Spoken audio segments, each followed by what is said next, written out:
We now turn to questions, and I'd like to begin by once again acknowledging that tomorrow marks the 10th anniversary of the creation of DACA. And as we have acknowledged, DACA has allowed thousands of young people to come out of the shadows and gain access to work authorization and driver's licenses. DACA's protections opened up opportunities for these children who had grown up in the United States to pursue paths that previously seemed impossible. So many DACA recipients, like Dr. Larios, now adults in their 20s and 30s, who grew up in the US and have gone on to contribute greatly to their communities. These dreamers are unmistakably American in every way except citizenship. But like Dr. Larios, they live in constant fear and uncertainty about their future.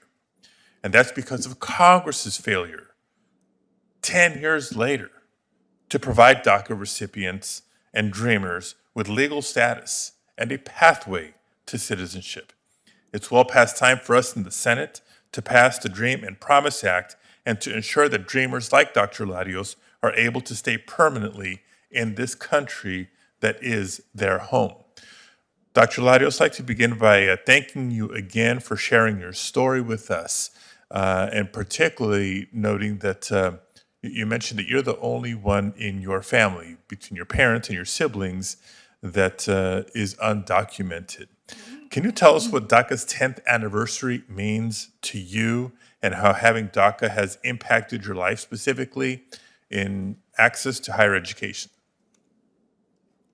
Yes, thank you very much for the question, Senator Padilla. For me, when I think of the 10th anniversary of DACA, it really reminds us of what is possible when we give undocumented youth the opportunity to truly thrive, to be integrated into their communities, to be able to give back. It has taken a village to allow DACA to continue standing today. Many members of Congress in this room have stood by DACA and have supported the advocacy efforts of undocumented youth across the country. We have had to fight for our lives time and time again, especially when the program has been challenged at state and national levels. And although I am proud that the program continues to stand today, I'm disappointed that even after a decade, our futures are still uncertain and our anxieties around deportation have not been abated. I shared earlier in my testimony that I could not have become a doctor without the protections of DACA, and I stand fully by that statement. Accessing an advanced degree, especially in medicine, requires a work permit.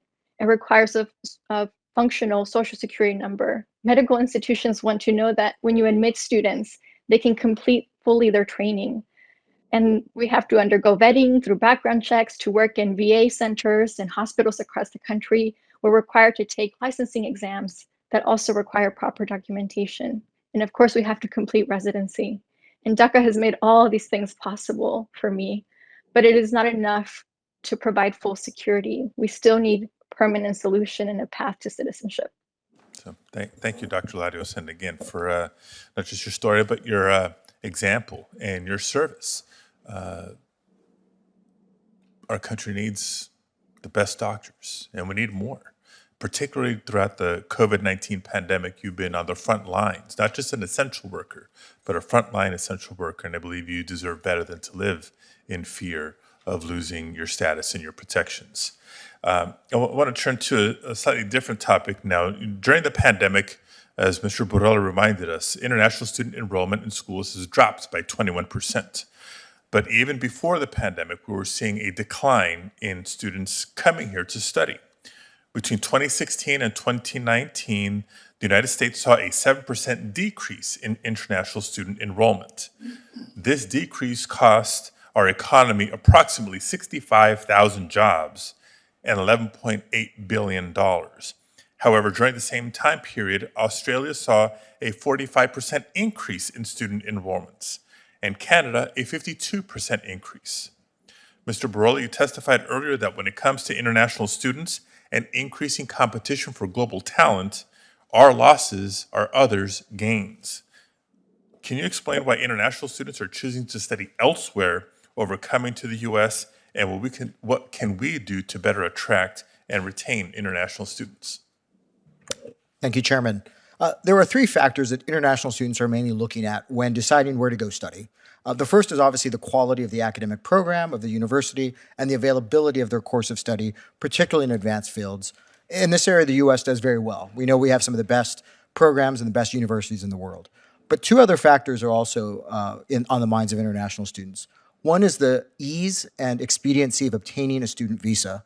And I really can't underscore enough how much other countries have done to streamline their processes, removing student interviews, for example, and expediting student visas. Again, Australia, Canada can process a student visa in 4 to 8 weeks. We're hearing from universities today that some of our students that were just admitted are getting their first in-person consular interview appointment in November 2023. So that gives you an idea of where you're going to choose where to go to college. And finally, students are also looking at a place where they can stay after graduation to work and contribute to that country. And again, we do not allow our international students a pathway currently to graduate and continue on to work and contribute to the US economy. Thank you.